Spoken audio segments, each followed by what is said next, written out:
So if you've got walking poles with the, you know, the screwy type thing, if you can take the ends off, get a connecting piece, this, you know, which is the same diameter as your handle.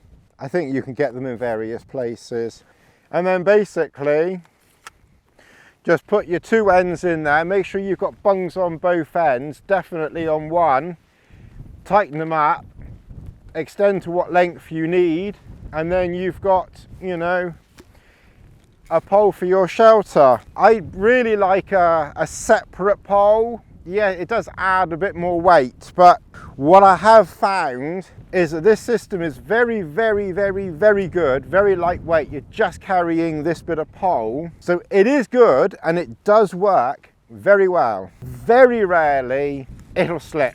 Very, very, very, very, very rarely it'll slip, and then you've got to tighten it and fiddle with it. The other thing is, a dedicated pole is probably stronger than this, although if you use something like you know an aluminium pole or something like that, then there aren't any thin bits.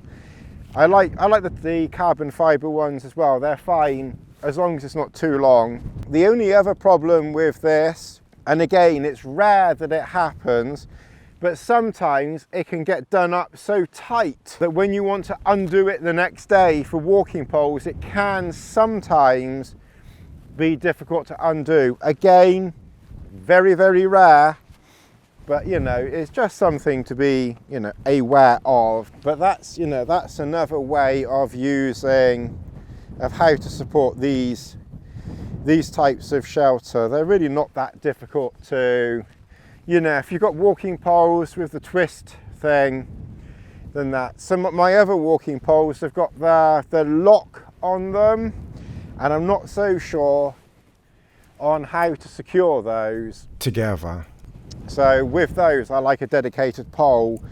And again, I just think a dedicated pole, I just think it works better. But this works fine as well.